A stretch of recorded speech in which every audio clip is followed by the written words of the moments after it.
And welcome in everyone to the Four Wide Motorsports Network. We are at virtual Martinsville Speedway, a beautiful facility, one of the nicest ones in NASCAR. We're getting ready for 250 laps here. And as always, on your Friday night crew, I'm Tracy Brown, and at the other end of the couch, I got the man with the gift of gab. He's too happy to be sad, and if he weren't here, I'd be mad. Mr. O, Charles Oberg, how you doing tonight, sir?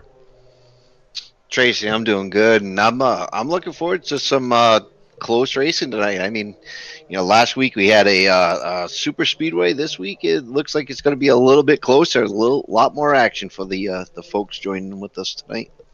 Yeah, absolutely. I think this track right here, of course, it's the NASCAR's paperclip.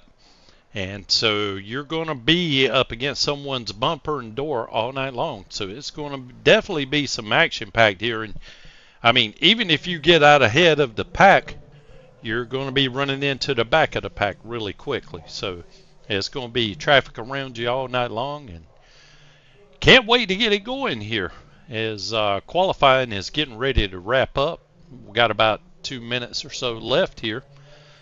Um, And then I guess we'll just kind of run through the lineup real quick once qualifying gets finished up, because I don't imagine it's going to take them long to do a couple of pace laps here and get that green flag. So we're probably going to have to read quickly. Yeah, this track's just over just a smidge over a half mile, and I'm going to tell you what: if you have paint on your car by the end of this race, you weren't doing it right. I mean, this is going to be door to door racing, and hopefully these guys don't get too spread out. But we're going to see some great passing, great action tonight. I can't wait. Yeah, we've got about the first half of the field have qualified, and it looks like we got some other guys kind of trickling in here. So here's Benjamin Hollabaugh in the number 8 Chevrolet. Hollaball corrected me today, and I got to put some respect on his name. I guess I was kind of saying it wrong, and he's a great guy, so I definitely want to get his name right. Really good competitor here. And, wish him the best. I hope he does good. He's kind of fell a little short or been mixed up in a couple different things the past couple weeks. So hopefully he has a real clean race this race. He could do something with a clean race. Yeah, I'm not sure if he was just finishing up his qualifying effort there, if he's getting ready to restart again. He's lined up, but we've only got about 38 seconds. I guess that was it. And I'm not showing him completing or have completed a qualifying lap. So he may be just content with starting in the back. And here we have Zach Tebow in the 10 car. I need Mr. Tebow.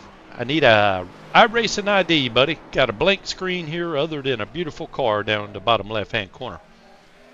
So if you would, let me have your ID in the form, and so we can get all your info, including your name, race team, and where you're from. Yeah, I really do enjoy seeing Tebow. That Tide car really stands out. He did a good job acquiring that car. That's one of the nicer cars, or more authentic cars to the fourth gen era. So really nice. Well, I tell you what, Charles, I think we're going to go ahead and go through the starting grid now that qualifying is wrapped up. Just because when they do start pacing around here, it won't take long. I'm not sure. We got about 16 drivers. Want to make sure we can get everybody in. So, starting on the first row, grabbing the pole, the number 32 of Hunter Carlson. The outside pole, the number 13 is Zachary Nerney. And row 2 on the inside, we got Zach Tebow running in the 10 car. And Zach, make sure you fill out your info there, buddy. Appreciate it. And Stephen Luttrell running the Cleveland Brown scheme again tonight on the outside of row 2. He'll be running in the number 36 car in 4th. Row 3, we got Gerald Berlin and Austin Cansdale in 6th. He'll be our in-race reporter tonight. And so maybe if I can well, maybe I ain't gonna say maybe if we can finish this thing up here real quick, we'll talk with him before they go green. In row 4, we got Bradley Young starting in 7th in number 89 car, and Matthew Corder. I don't remember that name. I think he's a newcomer here, starting 8th with the number 4 car. Yeah, so number 10, we got still on row 5. We got Austin Pack in the number 10 spot, number 81. And we'll flip the script and get the rest of your. Oh, there it is. Row 6 is Yogi Tressler. Wayne Cannon is glad he made it. He's starting number 12. Benjamin Hollowbro, number 8. 7th row. Ronnie Pritket in the 47 is starting 14th. Doug Pachter in the 59 is starting 15th. And Daniel Jones rounds out the field in the 17, starting 16th. Okay, and there we go. Starting to roll away here. Yeah, we got it just in time. I was going a little quick there, a little too quick for my liking. But this track, things are going to happen really fast tonight. So we're going to have a lot to pay attention to tonight. Absolutely. Well, Austin, before you get ready to take the green flag here, which you might be, it looks like the lights are off on the pace car. No, we got one more lap, man. We got one more lap. Okay, alrighty. I just wanted to double check. I didn't want to put you on the spot here and you get ready to take the green. Well, what do you think about the racing tonight? How's it going to be? How's the car feel? The car feels really good. It's a little tight on center exit for me, but that just might be the way I'm driving the track. But it's hopefully it's pretty good racing, and hopefully everybody can keep it clean. Everybody give other people enough room during the race, at least early in the run. We got 250 laps at Martinsville. It's going to be a long race. It's going to be a really grueling race on tires and brakes and all that. So hopefully we can put a good show on tonight. Hopefully keep the cautions down to a minimum. So hopefully we can have a really good, solid race here, and hopefully we get this National Guard 33 in the podium again tonight. Alrighty, man. Good luck out there. Thank you. And here we go. The pace cars in. We got Hunter Carlson leading the pack. There's the green flag going into just across the start-finish line. Oh, we got, the 13. No, 13 of Zachary didn't get a good Nernery. start. Yeah, and that start's going to come back. Unfortunately, a shift missed or spinning tires, cold tires. These cars just have a lot of power. We've said it all season. So anything could happen on the restart there. Yeah, we're taking a look. Oh, man, it looks like he spun the tires just a little bit. And, of course, immediately Stephen Luttrell was on his bumper, nowhere to go. Yeah, that's very unfortunate. You hate to see that. Narni's raced a couple really good races the past couple weeks. Didn't he finish first place? Not last week, the week before. Or last week, maybe. Yeah, a better producer would have everything lined up, and I'd be able to tell you exactly. But still, yeah. So Narni was first in Daytona last week. So it's kind of sad to see him spin the tires there and get off to a bad start. But hope it's early. If you're gonna make a mistake, the best time to is at the beginning of the race and not at the end. Yeah, absolutely. And we have the 4 car of Matthew Corder. I'm assuming he's going to get the wave around here so we can get a clean restart with our top qualifiers. But I think there was right many cars caught up in that action there. And it's such a shame, too, because that was the outside pole, at the very front of the pack. And you light those tires up, and, man, there's nowhere for anybody to go, and then it's just like a freight train, one car piling into another there. Oh, yeah, it happens on any track, really. It doesn't matter how short or long the track is. Any line checks up at the beginning of the race, and the back of the line is coming through. Just the way it happens. It's unfortunate. I tell you what, now might be a good time to talk about the race details. We're going to be going 250 laps, 122 miles here at the Paperclip. No planned stage laps or stages planned. Got 4 sets of tires in the pits and 2 fast repairs, so that'll come in handy for some of the guys that were just involved in that incident. And then we'll have 2 green-white checkered attempts at the end if they are needed. So here we go. Gridding back up again, approaching the green flag. Hunter Carlson takes the greens, headed down into turn 1. This time it looks like everyone took off real nice and easy. No one spun their tires. And Hunter Carlson's out to a pretty big lead for the size of this track already. Oh no, we just saw Jay Berlin. Jesus. Yep. Oh man. And we got carnage. We got carnage. These guys are having a hard time starting off the race. The problem with this track is there is really no time to load this car up. A lot of power. Something happens out in front of you. There's no chance for you to load it up. So that's what's happening here. That's hopefully we could settle down. Yeah, that's what it looked like to me. Gerald was trying to get in front of the 89 of Bradley Young, but unfortunately the cars in front of him were being a little bit more cautious, taking the turns through 3 and 4, and he just could not get it woed up in time without kind of tagging some bumpers there. Yeah, very unfortunate to him, and I do have to say, taking a walk through the pits earlier, he was trying to work on his brakes a little bit. In iRacing, you do have quite a bit of adjustments to make and to make them feel as real as possible. And he was having a hard time trying to adjust his brakes earlier in the night. Yeah, and we see Yogi Schlier in the pits right now with the front end kind of messed up on it, and from the way he's just sitting there and it's not being jacked up, I'm assuming he took a tow to the pits. So,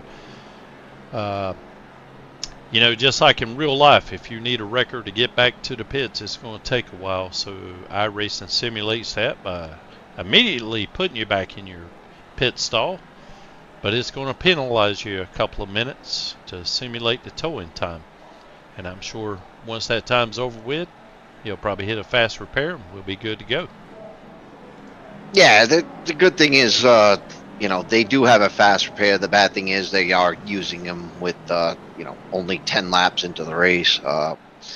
So they're going to definitely have to adjust strategy. A lot of these guys that have been in trouble, now they got to rethink their strategy, maybe, put a little less on her, take a little bit off the top and run a little bit more conservative as the pace truck dips down into the pits, and we're going to get a good restart here with Hunter and Steven up front. Yes, sir. Okay, looks like we got a good start again. Hunter just, he's definitely got the restarts figured out. He knows exactly how much power he can put down without spinning them. Well, he's seen the carnage behind him, so he wants to get out of the way as fast as he can.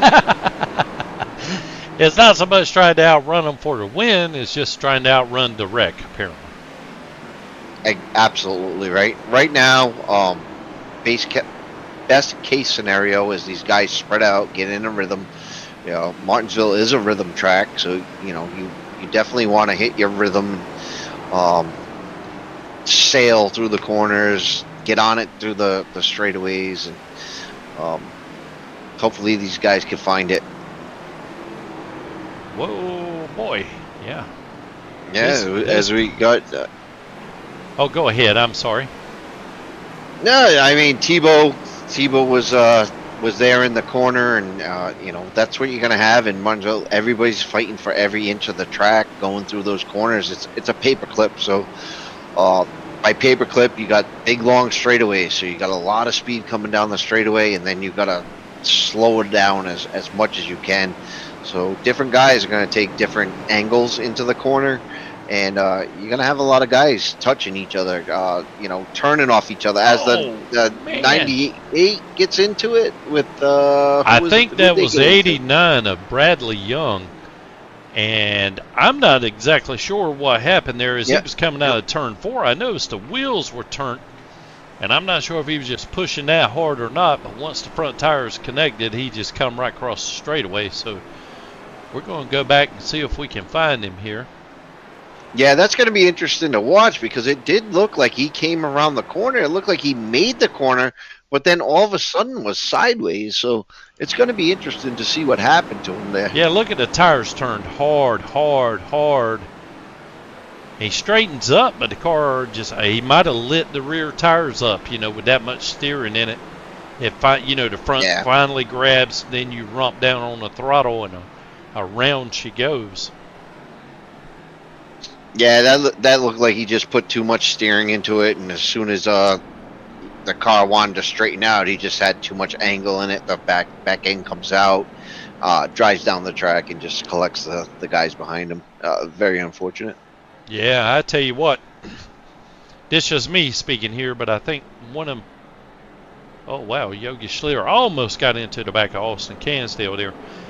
If I were running this race, I think what I might incorporate as a part of my strategy would just be let them go. Just go around me, get up there and I'll let you kind of bang fenders with everyone else. And with 250 laps to go, instead of trying to win it in the first 50, maybe I'll try to win it in the last 100, maybe. Hopefully have more tires, more fast repairs, that sort of thing left in the pits.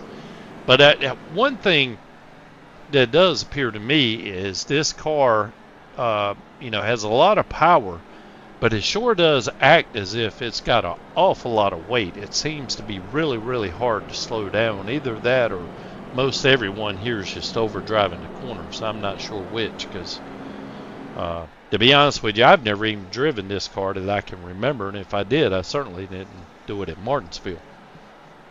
What about you, Charles? I think you ran a few laps last night, didn't you?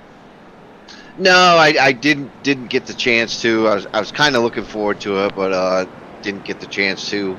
The car is very heavy. I think the balance in the fixed setup is a little bit off for everybody's liking what you'd want the car to do here. As the truck dips in, we're about to go green. Yeah, so they're fighting this car, and it's going to be a fight with the car every lap as we come down to the green light. We're going green. Yeah, we're going green. Hunter's out to the lead. Latrell's right behind him. Austin Pax right back in there. These guys are all up front week in and week out. Let's see what happens if they can pull away from the carnage. Yeah, it looks like the front's kind of stretched out. We got a pack sort of in the middle and then a couple of other ones kind of hanging out there, but 3 wide at Martinsville is not going to work on a regular basis. You see the number 10 of Zach Tebow. He has sort of recovered from that first initial incident now and is moving back up through the field, but I would think he needs to be somewhat cautious here. Yeah, and we just saw, who was that into the wall? We just saw the 47 into the wall. Yes. Of Prickett. So he's a new driver here and probably getting used to the field. It might take him a little time to get used to guys around him in this field, but this is Cansdale, God. Austin Cansdale gets into Pickett, and that's unfortunate too. Oh, and we stay green, however. They kept him going, I guess, huh? Yeah, well, there's a valence out there on the track somewhere, because Mr. Cansdale just lost it. But I guess we're going to stay green. Yeah, so like I said at the beginning of the race, if you got paint on your car at the end of this race, you definitely did it wrong. You're going to lose a fender here or there. You're going to lose door panels, and You know, most of the cars that came off this track back in this day, they didn't look like they looked like when they entered the race. So these guys are going to go through the same thing, and you know, hopefully it wasn't too much damage. Yeah, hopefully not. And with a couple of fast repairs there, hopefully Austin has another one left in the pits there that he can use. As we see Matthew Cowboy Quarter, a new racer here, just end up passing Gerald Boleyn about a lap ago. Yeah, and you got to give it to these guys that come in and join the league. You know, they don't really know what to expect from a guy next to you. You know, to make passes up through the field when you're not really comfortable with how guys race. You know, we get the benefit of the doubt of being in the league for a little while, so you can kind of tell, like, hey, if I'm on the side of, you know, this guy or that guy, he's going to race me clean, he's going to give me room. New guys really don't have that comfortability, so seeing him race his race, it's really nice to see. Yeah, it sure is. And talking about a car that's showing all the earmarks of running at Martinsville, look at Zach Nerney's front end. Got a real nice view of that joker there, boy. He's got a, looks like to me he's been sniffing up somebody's bumper there, wouldn't you say? Somewhere along the lines. I don't think Tony's feeling that great anymore. I don't know. That looks like he spilt his cereal all over his lap or something, because that car doesn't look that great. Yeah. It's got a few marks and a few scars on it, but at least it looks like it's still got a radiator in it. So, hey, yeah, this is seems like it's driving nice. You know, he's putting down some average lap times. I mean, everybody's right around that 20-second lap time. You know, you got to fall back to 14th. Doug Packer is 21 seconds, but, you know, from 14th up, everybody's right around 20 seconds, maybe a half off or so, but not, you know, they're running laps. They're doing all right. Yeah, while we got just a moment here, I noticed Doug Packer. I don't know why I have such an issue, Doug. I really apologize for that, but somehow or another I get tongue-tied every week. But I'm not showing him on the track right now. I'm not sure if he lost connection or if he disconnected. And along those same lines, I see in the chat there that Wayne Cannon said there was an internet outage in his area. So it looks like Wayne more or less says he will not be on the track tonight, and guess that's good for everyone else. So, Uncle Cannon isn't able to make it tonight. Yeah. Yeah, I feel bad for Wayne. I mean, I know he's missed a couple races here and there, doing some stuff, but you hate to see it when an internet issue is the cause of the problem, because it's kind of something you can't do anything about. You know, we can't control the internet. We can control our computers. We can do updates. We can clean out our systems, and we can't control the internet. So that's very, very unfortunate when you can't race. Yeah, that's for sure there, Charles, because you know, you can never tell how much effort and practice or time someone's put into practicing for tonight, and then come right up at race time, and then you can't get the internet connection, and man, that just sucks. Oh, it does, and these guys do put in a lot of time. It's a lot of effort. You know, I had my cat ate through my a wire, and I spent hours and hours trying to, you know, splice everything back together, and of course the wires are microscopic, and I'm an old man, so I can't see nothing. But yeah, you know, we all go through our things as iRacers, and it is frustrating when you put that much effort and time into a hobby, and you know, you don't get to enjoy it at the end of the day. Yeah, it's happened to me more than once, and that does suck.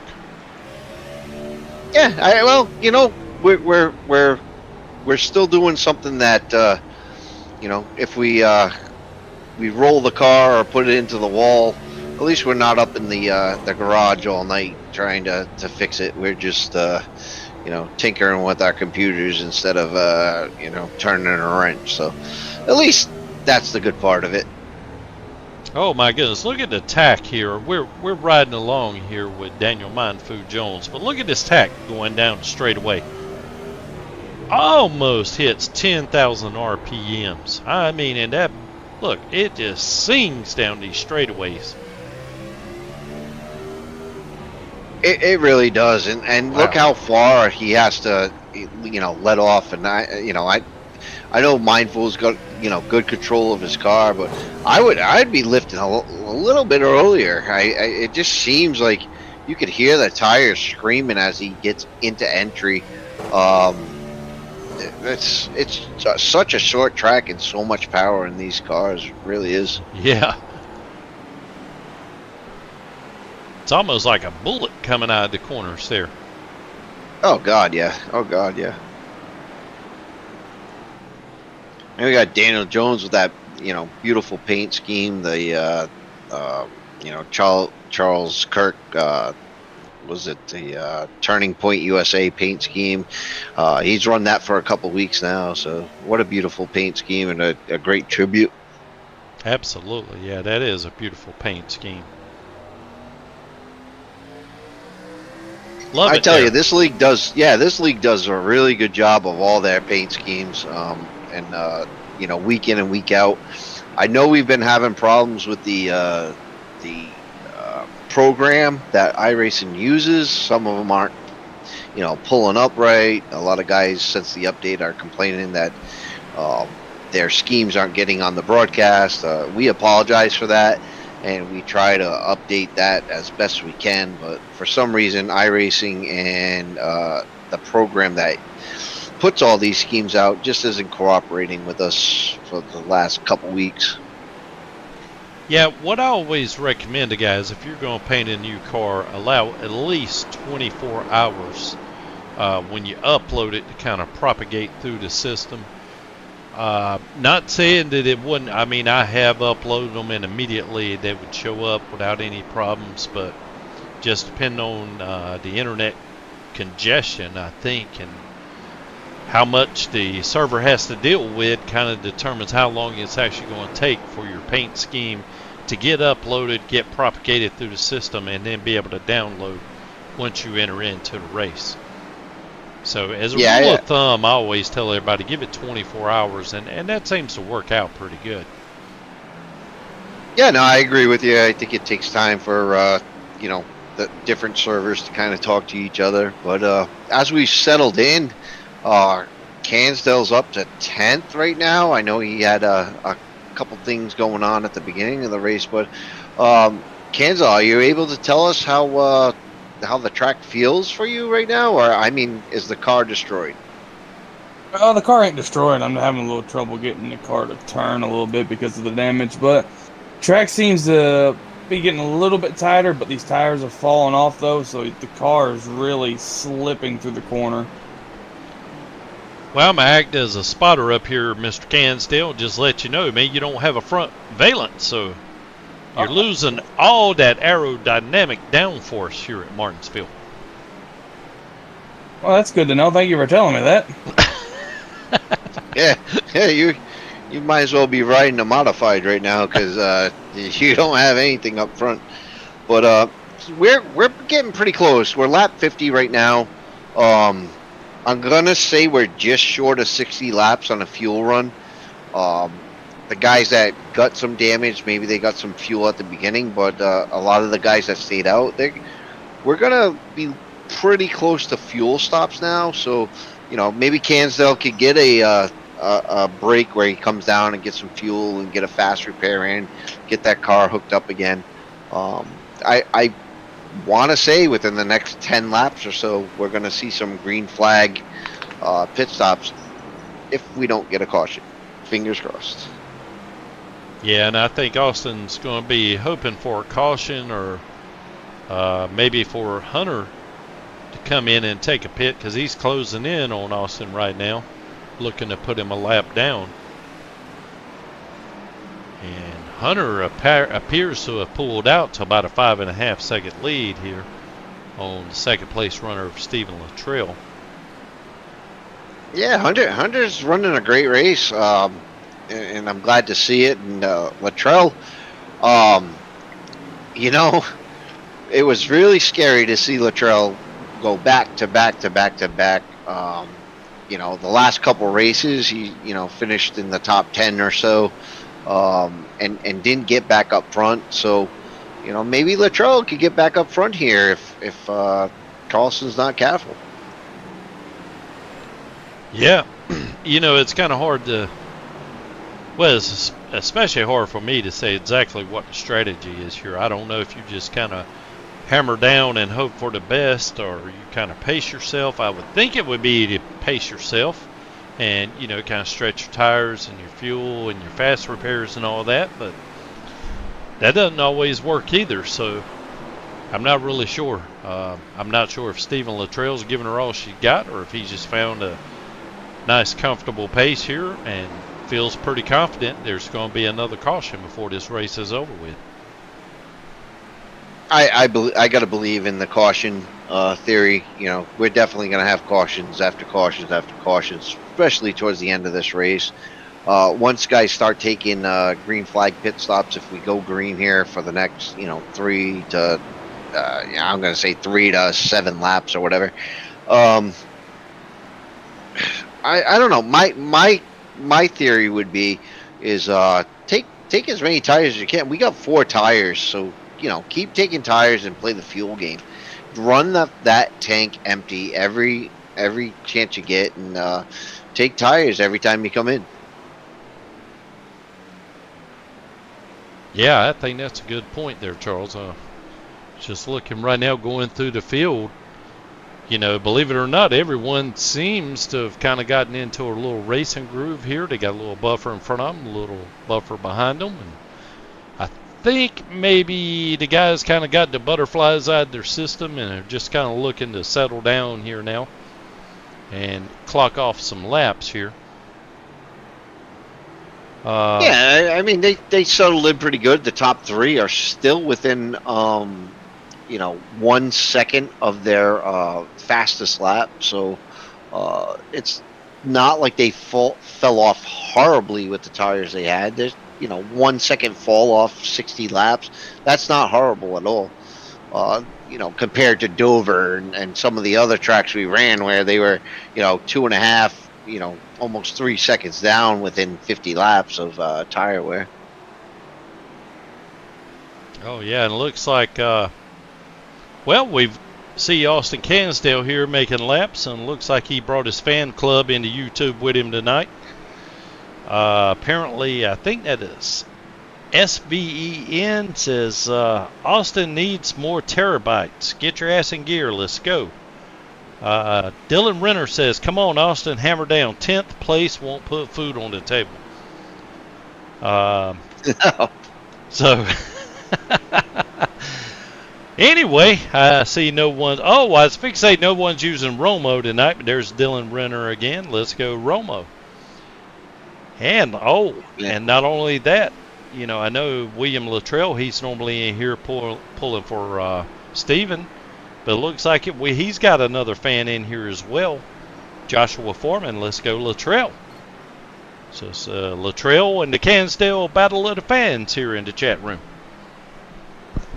Yeah, and we got to mention J.J. Hunt's is cannon for president, and you know, we can't agree more that you know, Cannon's done an amazing job getting this league to where it is, and you know, allowing us to do what we do every week. So, yeah, cannon for president, J.J. Hunt. Well, I noticed that. I assumed that was Wayne posting in the chat saying the internet was down, but here he is on the track. I'm not sure if he flew in by helicopter or what. Yeah, it looks like he's quite a few laps down, 3 laps down, which is weird because he's scored kind of low. He's 59 laps down, Charles. So that kind of explains what happened there. Yeah. The internet went out, and he decided to take a chopper here, land on the outskirts there, and hop in the car and bring her on in here for real. And, oh, my goodness, won't you look at this paint scheme. I got to get this on here because I missed it the first time he ran it. Gretchen Wilson, here for the party. Oh yes, that brings back some memories there. The redneck woman. Yeah. Yeah, no, Gretchen was quite a hit back in the day, and I got to see her in a memorial concert for the station nightclub fire, and put on a great show. And my brother sat there the whole time with his jaw on the floor because Yeah. she's an amazing woman. Yeah. That's where mine would have been too. I just didn't know if they broadcasted that type of music up there to Rhode Island or not. Oh yeah, we got some country up here. We got some country folk. Okay, all right. And look here, we got Daniel Jones is entering pit road along with Yogi Schleer. So it Yeah, looks Yogi like, Schleer follows him. Yep, looks like lap 70. Well, we did have the first few laps, the first 10 to 12 laps were kind of pace laps. So that does kind of put it, in that 60 lap range with the fuel. So, Yeah. So it looks like these guys made it the full fuel run here then. But I got to be wondering about Hunter Carlson. I mean, he hasn't come to pits yet, has he? I don't see him coming in yet, but right on cue. Here he comes. Yeah, there he is. And there is the 10 of Zach Tebow, not Zach Tebow. I was thought that was the 10 that was right behind him. Well, And Landon Brown, he's coming in too. So Zach Nerney, I'm sorry. I got Zach mixed up with Tebow there. Sorry about that, guys. Let's see if we can't find Landon Brown. Yeah. Oh, man. yeah, I know he came in, and Berlin's right behind him. I think a lot of these guys that were in earlier wrecks, they could stay out because they got a little bit more gas, and maybe, hopefully they didn't take tires that early. I mean, with 4 sets, maybe they did. But you'll see them coming in another, 5-10 laps. These guys are the guys that stayed out most of the race. Oh, yeah, and we see Hunter already back out there. But Zach Tebow, he's out here. I'm sure he went in for some repairs on that initial start. But, man, look at that front end of that car. It looks like it came right out of the car wash and just got freshly waxed. Yeah, it looks like he's putting down some time right now. He's about 121 miles an hour down the straightaways there, and knocking off some pretty good lap times here. I'm sure, Charles, sorry, I didn't mean to cut you off there, but I'm looking at that scoring tower right now. Him and Bradley Young are the only cars that are on the lead lap right now, so he might be hoping for a caution, be able to pin some guys down. Yeah, he would have to, and like I said, I think these guys came in a little early, and now he comes down pit road now. But he was involved in a wreck early, so maybe had a little bit more gas in the tank than everybody else did. So as expected, but Bradley Young's still out there, which that's really surprising because he's must be on fumes, I guess. I don't know when he came in last. He was last in on lap 16. So he may be able to go another handful of laps here. Oh yeah, no, yeah. So let's say maybe he gets 90 laps out of his run. Right. And that might just flip the field right there. He might be in a good position to be here at the end. Yeah, he very, roll the dice. Hope Lady Luck is on your side. Yeah, always with the any track you go to, any strategy you try, you got a good idea at the beginning of the race, and then very start of the race, we got a checkup, and the field kind of gets together. Second lap or third or fourth lap of the race, we get together again. Well, there goes all that strategy. So now you just hope that you fell into the luck of the draw, and you can make it to the end. Yeah. As we see Hunter Carlson again moving back up through the field. And how about Daniel Jones? So here, yeah, of course, I'm showing him 1 lap down, but I thought he was really moving up through the field. So he happens to be in the lucky dog position anyway. Well, I mean, it shows me that he's +7, and you know, that's our biggest mover of the race right there. So he has moved up quite a bit, even though, you know, it does say 1 lap down, but you know, he's moving. So another one that could be there at the end of the race. There's no clear winners right now. And it looks like to me, as slow as Bradley came in, I'm not sure if he was being extremely cautious or not, but he might have ran it all the way out of fuel as he kind of crept into his pit stall there. Yeah, that could be. You know, he came in at lap 16 and ran it, 83 laps after that. You know, that's a long way to run on a 60 lap fuel run. Well, every time I enter a race, I try to win it on fuel strategy, but hasn't worked out for me yet.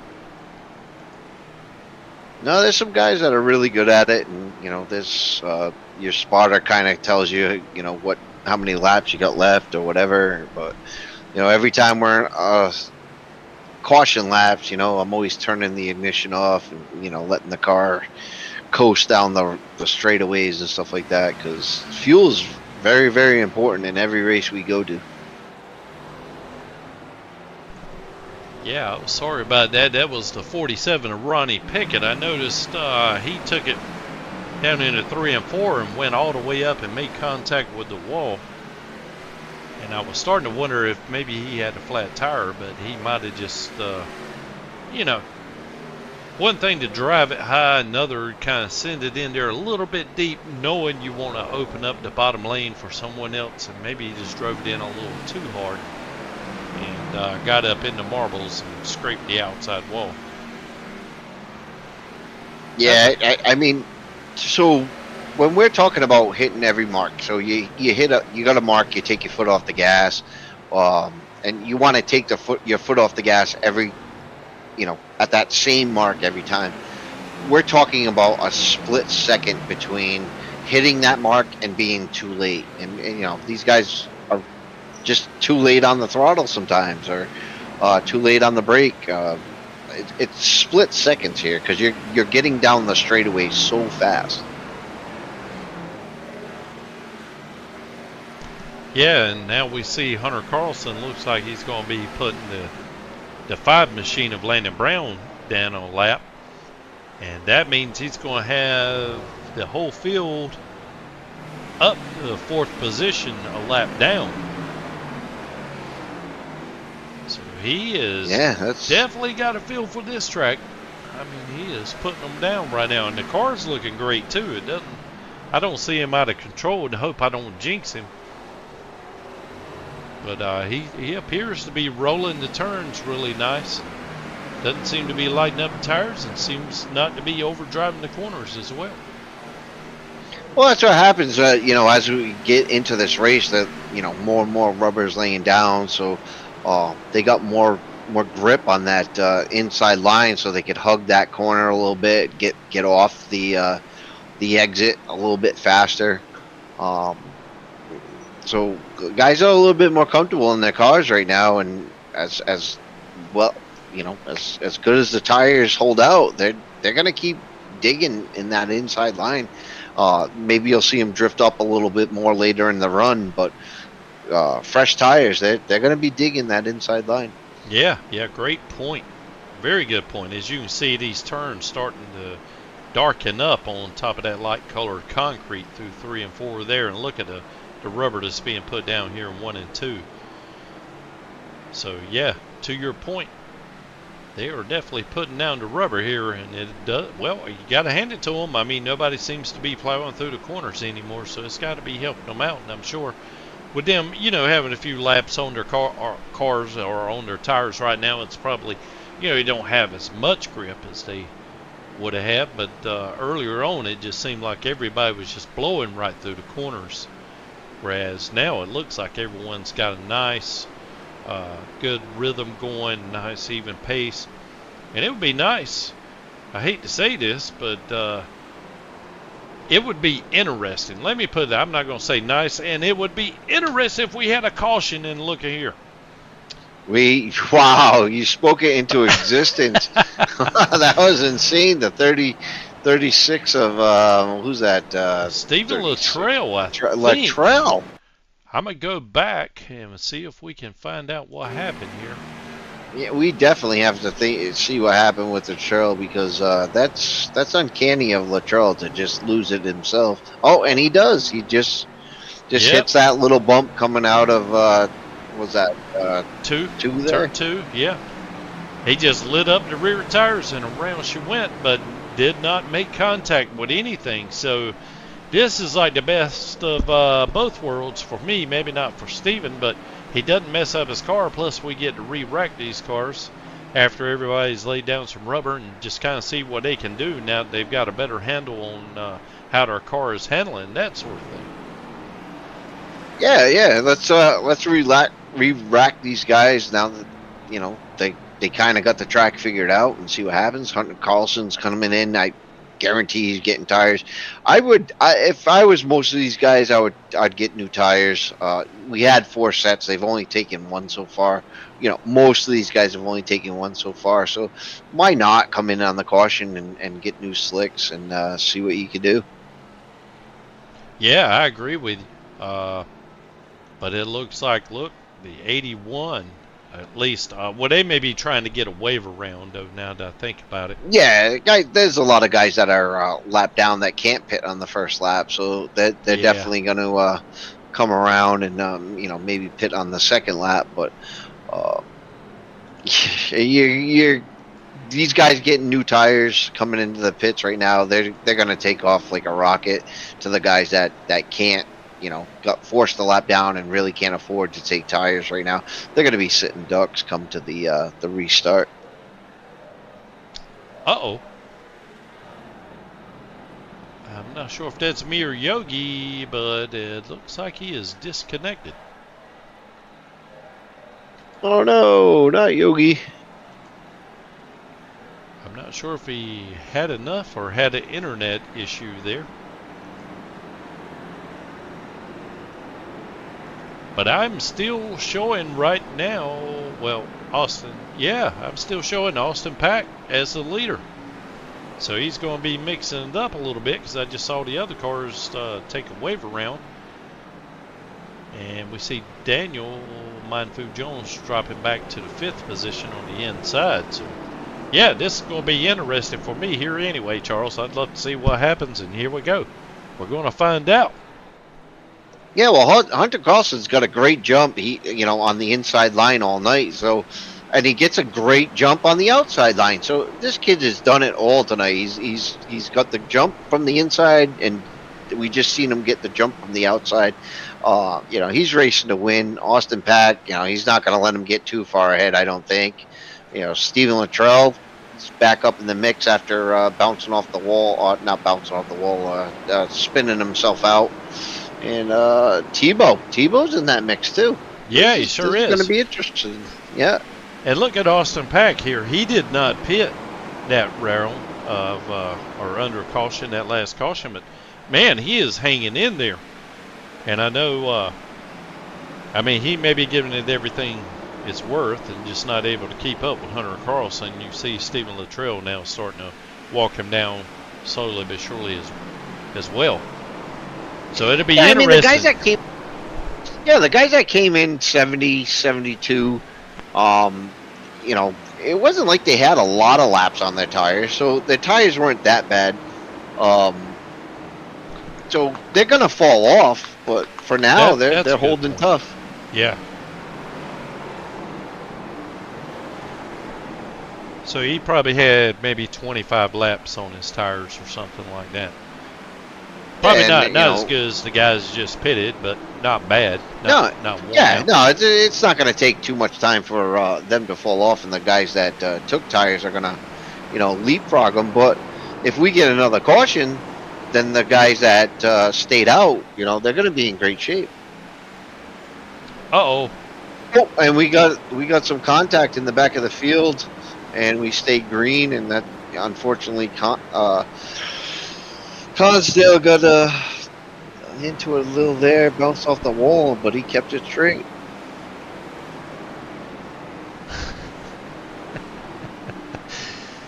Dylan Renner, don't you dare talk smack on the greatest driver of our generation, Austin Romo Cansdale. So, I didn't remember talking any smack. He's my guy too, man. I always pull for Austin. So, hopefully it wasn't me talking smack, but you can never tell what what I might have said. Well, as we're talking smack about him, let's see what smack he has to say. Austin, how you doing out there, buddy? I just held my breath on the last wall ride you took. Just struggling, man. That first spin kind of just ruined my whole rhythm for the whole night, and just I've been trying to find that rhythm again, and just keep finding these little mistakes, and just costing me more and more. And now I think I'm like 2 laps down, so hopefully I can muster up a top 10 hopefully tonight. Yeah, well, keep on it, man, because strategy's out the window at this point. A lot of guys are just trying to hold on, just as you are. So keep your foot in it and full this race, because we got a lot of different things going on here. I didn't think it was going to be this spread out and this chaotic. I knew this was going to be one of those races where guys were trading paint all race, but they've spread out and really put on a good show as far as getting control of this car and driving it down the track. Charles, you are absolutely correct once again, sir. I did not expect this. I figured even if you do get in front of the pack and get a huge lead, you're going to be dealing with lap cars constantly. But these guys, man, they just, I'm not sure if it's coincidence or what, but everybody seems to be running about the same pace. Obviously, some guys are faster than others, and just kind of creates a little cushion in front and behind. And of course, the other thing is too, we're not even halfway yet. So. No, that's the scary part. We got a better part of over halfway through this race, so there's still a lot of racing to go. It's a good thing they settled in, because it is a long race tonight. Yeah, and to your point, I think we were talking before the race. Especially these guys start running that second lane, may be able to work in a second lane through 1 and 2 and 3 and 4. And maybe we can get some side-by-side action going on a little later on in the race as well. Yeah, and if you notice, we're watching the 29 right now. At the beginning of the run, right after they got tires, these guys were right on that bottom line. If you look at them, they're already like half a car above that line, and they're just going to keep creeping up a little bit more and more every lap, I believe, because you just can't hold it down there for that long before the tires just, wear out completely on you. Yeah. Can't hold it down that long and still make time, I'm assuming. Yeah, exactly. It looks like Wayne's gonna pass. Was that? Dang it! That's, I know his name. Tebow. Yeah, I know his name, and I draw a blank. I apologize for that, but. Well, it's okay, because speaking of blanks, there's got a big blank screen. One for Tebow. Hook us up, Tebow. Give us a iRacing ID, man. I think I've got everything else that we need. I just need your iRacing ID in order to be able to tie it all back to your car.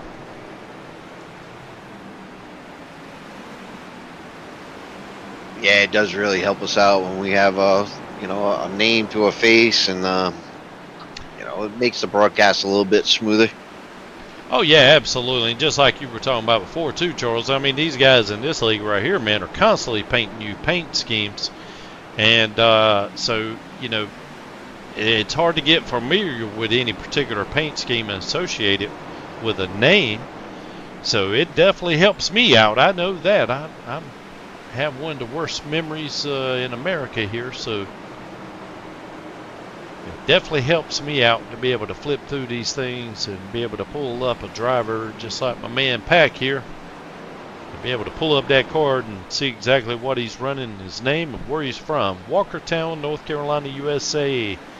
Driver for 4 Wide Motorsports. Team 4 Wide Motorsports. Yeah, it's great. And Tracy, I give you a lot of credit, man. You do a great job, putting this on and making all these graphics and, make it easy. Face car, giving the fans what they need to kind of put the storylines together. We are racing for a championship. Championship points are important. Storylines play out. It's great to put a face with a name. So I congratulate you on that, man. That's awesome.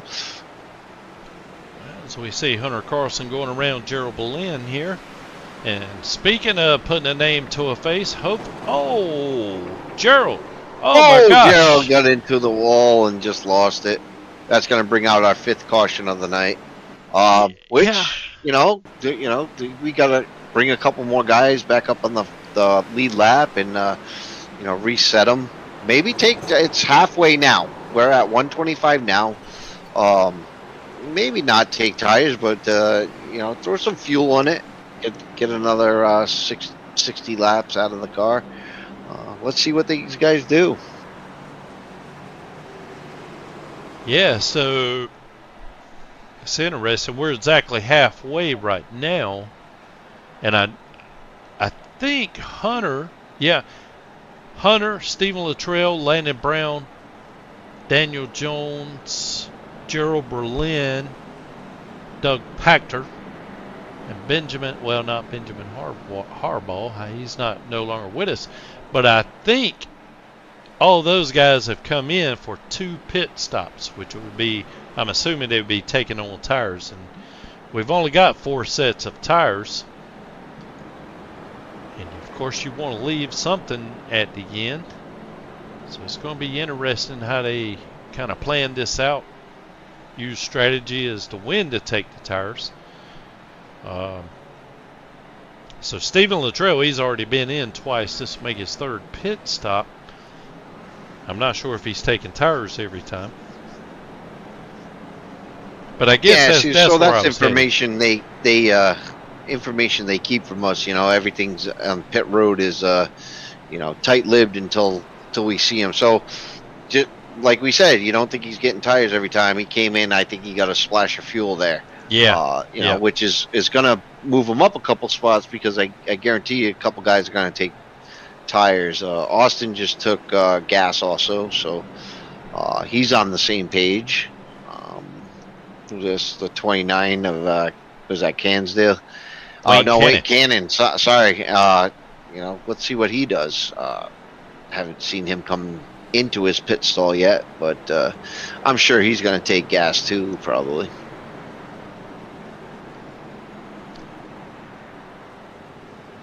Yeah, it'll be interesting there. It's kind of...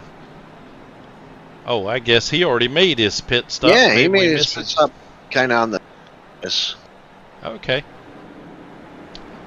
Yeah, we missed that. Oh, wow, they're already getting ready for the green flag. Yeah, and as they're off, Hunter going to get another great start. Yeah, this kid has gotten every start just perfect. There's Landon. Landon's chasing him down. Austin Pack has been right behind him the whole race. Yeah, let's see how this plays out now. Yeah, it looked like Landon lit up his tires there on the restart and got into the outside wall a little bit, but maybe it didn't do any damage to his car. I think if he had that restart back, he'd want that one back. But Tebow's right on his heels. He's got Landon's got a mirror full of Tebow right now, just trying to hold on to it. Yeah, it looked like Tebow might have drove it in a little deep, but I don't know. He comes right back off. Oh, Oh boy, yeah. Ooh, got into him a little bit, pushed him up the track, and I mean that wasn't as bad as what Matt Kenseth did to Joey Logano in 2015, but the league does a great job of sorting that things out. So purely a race incident right there. Yeah, well, at least Mr. Tebow moved him and didn't wreck him. So I don't even think he was trying. I think he just got into the corner a little deep, and good thing for Landon. Landon's got a great wheel. He's got great control over his car and was able to, just kind of drive it up the track and keep it straight and come back down and into the straightaway. So good for Landon to keep control of his car, even though it was a, not on purpose bump and run. Righto, yeah. So we see Austin Cansdale go around Landon Brown. And look at that car now. Austin's got a brand new valence on that buddy. It's making plenty of downforce now. Nice and shiny, new wax job. Absolutely, 4 new shoes. Making some good time. Yeah, well, I mean, I don't know about the new shoes because he didn't take tires last stop. I think that was a splash and go. Oh, okay. But, yeah, definitely he's got that car looking a lot better than it did. So, I think a lot of these guys got the cars looking a little bit better. But I guarantee by the end of this race, once those fast repairs go away, the cars at the end aren't going to be too pretty. Oh, looky here. Well, looks like the 10 of Zach Tebow is closing in on Hunter Carlson here for second spot, as Austin Pack has kind of moved out front. Yeah, Tebow was always running a good race, and we've watched him before, run up front with these guys. So, with midway through the race, watch these guys kind of develop their skills and hit their marks, and he'll be there at the end as he dives in. Tried to take the lane away, but he just wasn't there. Yeah, and it really, as he tries again, he got it wound up. So that's a dangerous thing here, especially at Martinsville. You're flying down the speedway, so you got all the momentum to throw it to the inside on somebody, but you also got to be able to whoa it up, and that's what I think a lot of drivers have. As he gets into the back of the 32, Hunter Carlson, yeah, that's unfortunate. And the 13 is Zach Nerney piled in there. Doesn't whoa it up enough. That's unfortunate. Those guys are racing. I know. I want to think that Tebow was doing everything he could to keep it off the back of the 32, and just you could only step on the brake for so long, and it's not going to be there any longer. Yeah. We'll back it up a little bit here. I think I just. Yeah. Well, That was tough. Yeah, for me, it just seemed like to me that Zach, his line consisted of him running it into the corner deeper. It was like he was able to run it in deeper than anyone else and still maintain control of the car. And I'm not sure if Hunter was, it checked up just a fraction of a second early just to make sure that he could hold the bottom. And then with Tebow, routinely his line, like I said, is just drive it in a little bit deeper than everybody. And those two coincidences met and resulted in a crash. Yeah, so, I think, you want to back up that corner when a guy's trying to dive it in on you, and like you said, Tebow had control of his car and was doing a great job of putting it in there. So you kind of want to back up that corner and protect the inside line. So when he backed up the corner, Tebow was expecting him to go in the way he was going in, Right. Yeah. lap after lap, and just ran right over him. Oh yeah, and it only takes just an absolute fraction of a second. In other words, if Hunter, by chance, not saying he did, but if he did crack the throttle, get on the brakes just a fraction of a second, you've got the other guy, Tebow, right behind you, who is full out a fraction of a second longer, and Yep. you can cover some distance in a fraction of a second. Yeah, he's trying to drive it deep, and the other guy is trying to back it off. Yeah, opposites attract, I guess. yeah, exactly right. One's easing up a little bit, one's driving it in a little bit deeper, and yeah, bam. Okay, the pace truck is off. Once again, we still got Austin Pack out in the lead with Stephen Luttrell running in second. And I'm wondering about this outside restart here. I've noticed people kind of spinning the tires on that second lane on the outside. I'm not sure if it's the lane or the driver. But everybody on the got outside. A pretty good restart there. Yeah, I know, Brown in the 5 there kind of fell back a little bit. Maybe he spun his tires just a little bit. Maybe it was, I don't know if it was spinning his tires. It looked like he just fell off from the restart, but that was actually a pretty good looking restart. Yeah, it sure was. Now, if you go back to watching these guys come down the straightaway, and then they see right there, like right as they're getting into the corner, you watch that nose just kind of dive right into the concrete. Like, watch right here. They come into the corner. Watch everybody's nose. See everybody's nose just hit the splitter, kind of hits the concrete there. Yeah. That's how much they're trying to wool it up into the corners, and that's amazing to watch these cars lap after lap go through that abuse, because that's a lot of weight distribution and a lot of wear and tear on these vehicles, and tires and shocks and everything else. And we got Cannon around. Yeah, I'm gonna rewind it, but I'm showing Zach Tebow involved as well. I guess we'll find out together. He's right behind Cannon. Oh, an almost identical situation there. Again, Tebow was able to drive it in so much deeper than most everyone else. But I don't know. What do you think, Charles? I mean, even if you can drive it in deeper, you have to be able to wool it up enough to, not just bowling ball through somebody. In other words, I didn't feel that way. Yeah, you never want to do that. Yeah, I didn't feel that was the case with Hunter there.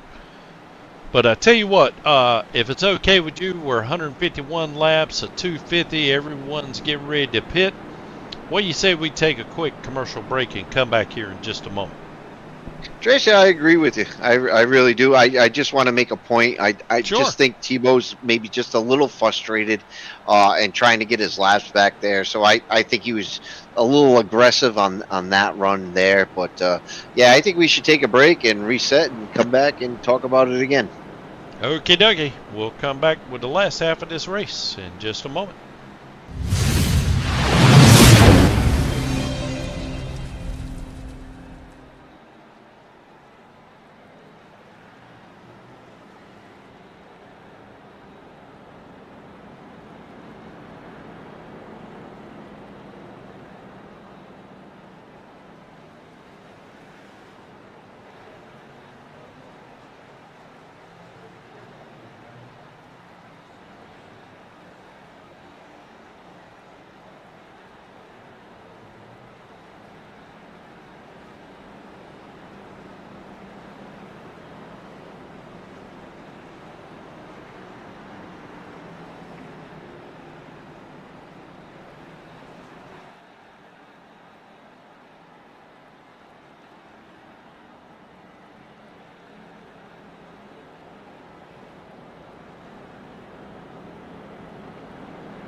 And welcome back, everybody.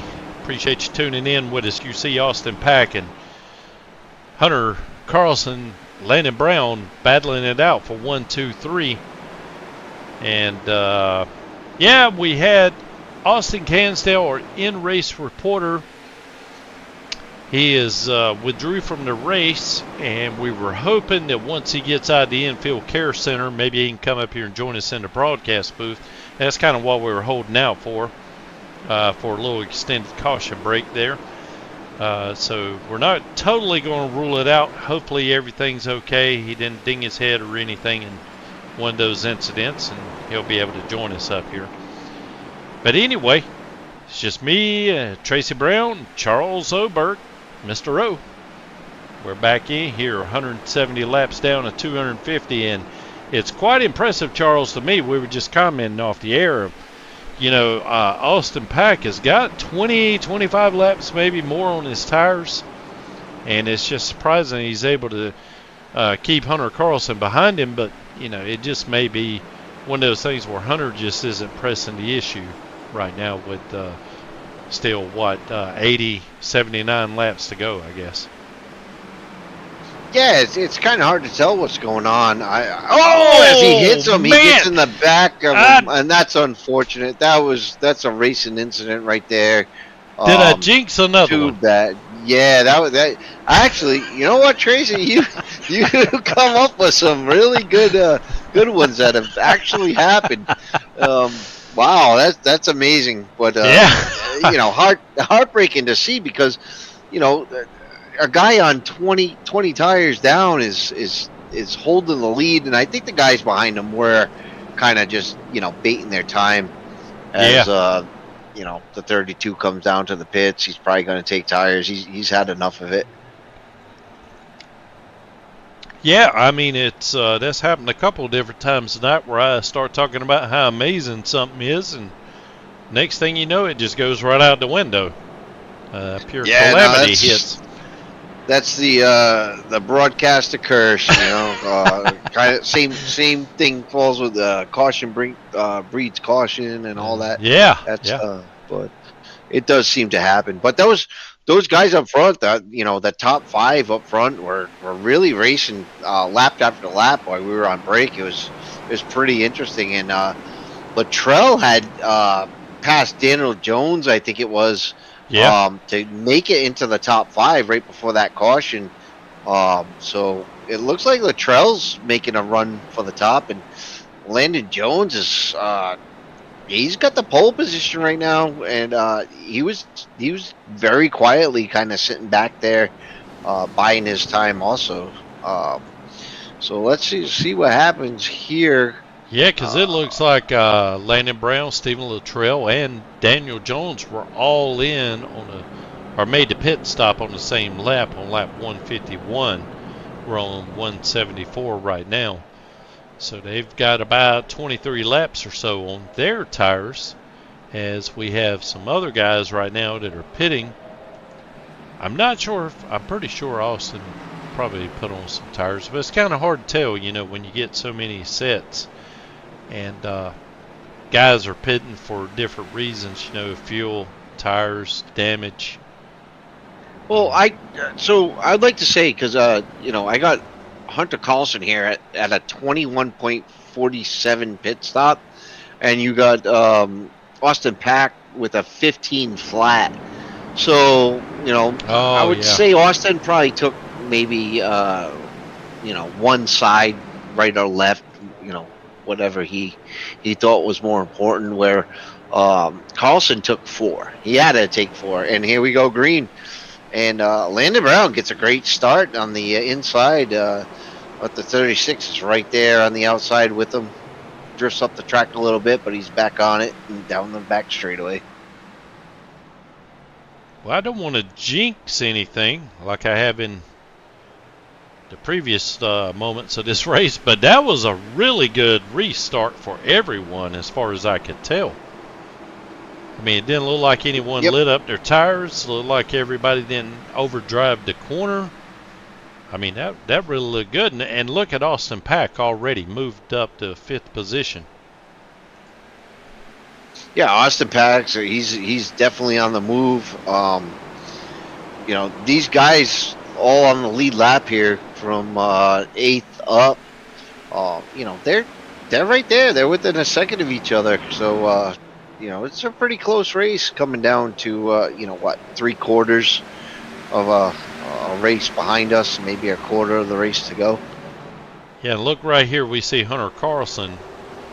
He's making short work of Daniel Mindfu Jones there, going around him, and then right behind him is Austin Pack, trying to follow him through on the outside line.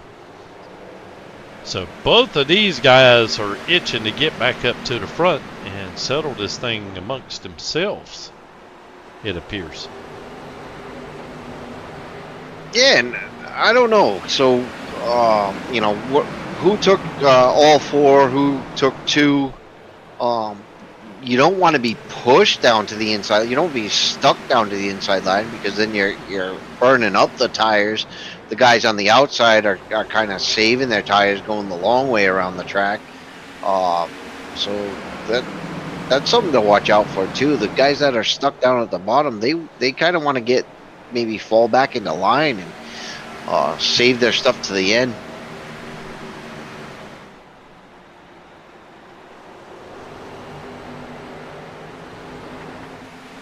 Yes, we see Stephen Luttrell here in pretty familiar position here. Always seems to be up front, especially when it counts. But tonight it really looks like to me that Hunter Carlson has probably been the best of the field so far. But you can never tell how these pit stops work out either, or the cautions for that matter.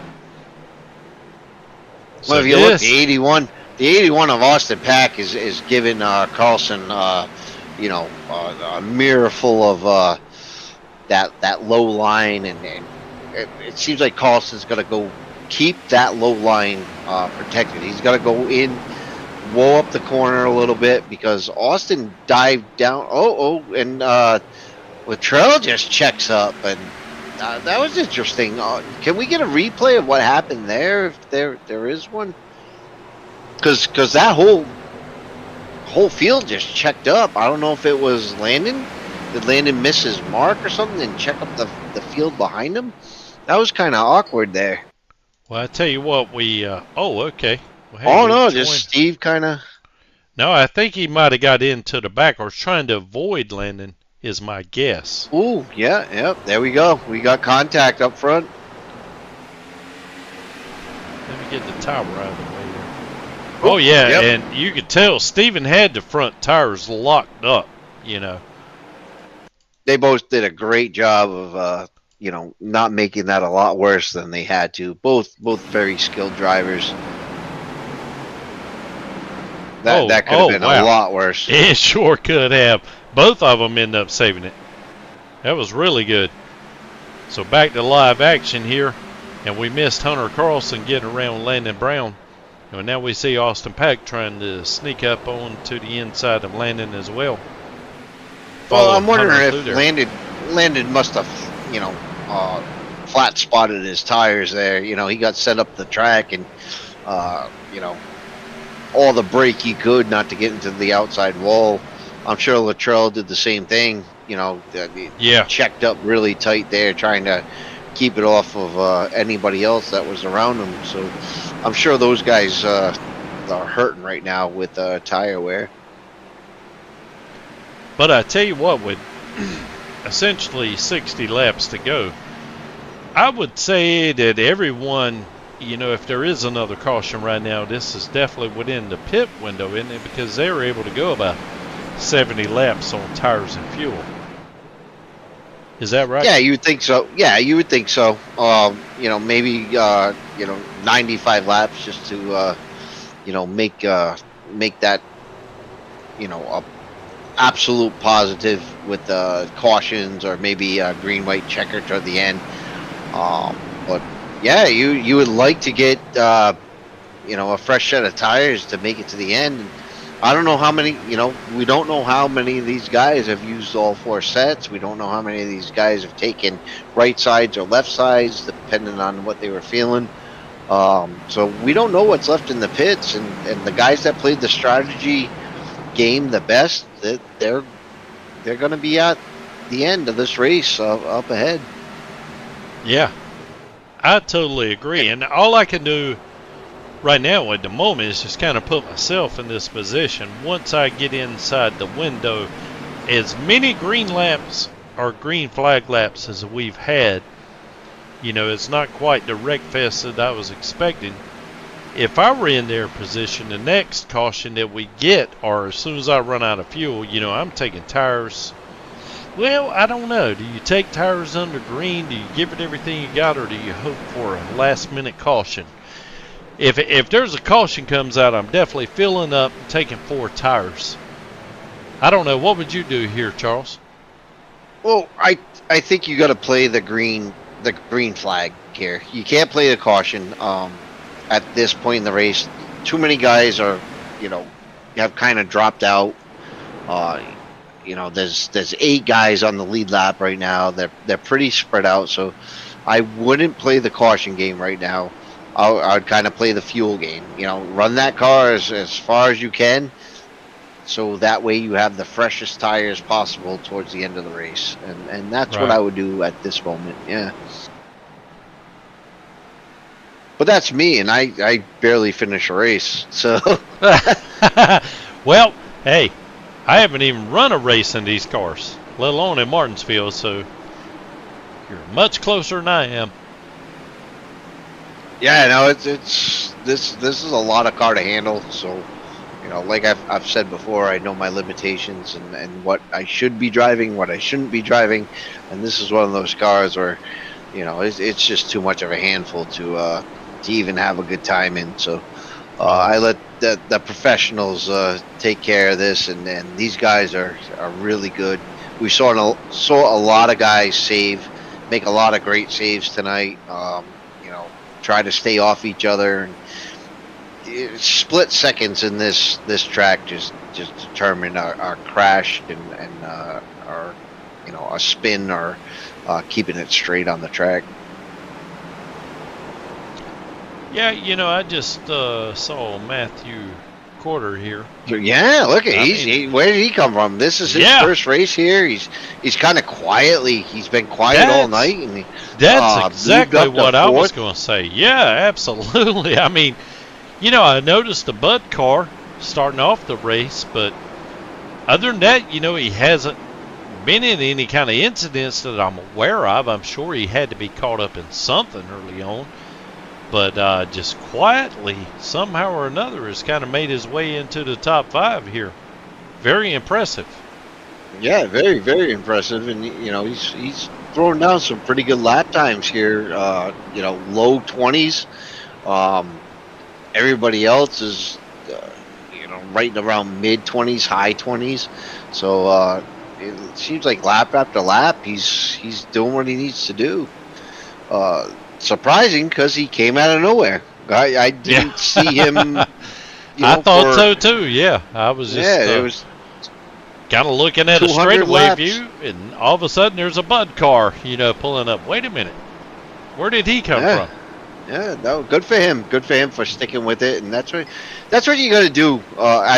Once again, we're talking about him. He man, it there. So yeah, we gotta calm down and talk about him. We had to find somebody else to talk about. Yeah. Who else can we pick on?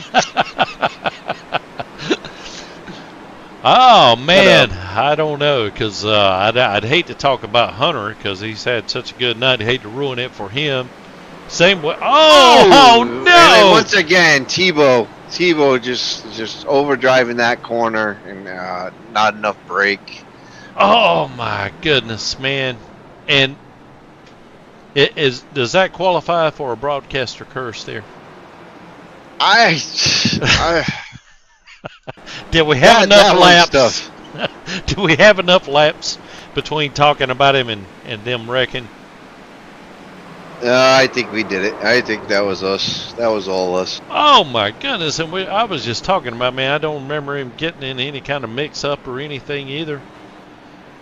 Well, this is very unfortunate because everybody we've talked about tonight has just ended up on the short end of the stick. I feel bad. This is all us guys. Drivers. When you watch this back, we do apologize. Yeah, absolutely. I don't know how we do. Maybe we should go buy a lottery ticket because this is uncanny. Oh man, well the only problem is we'd have to buy about 1 million tickets that we don't think will win, or maybe we'll win to get the one that will win.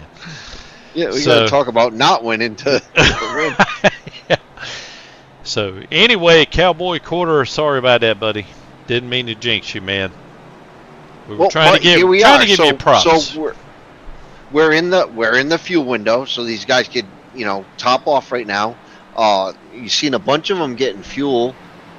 A bunch of them getting tires. A bunch of 14-second stops right now. Almost 15 seconds. So high 14-second stops, 15-second stops. That's enough time for top it off and get some tires.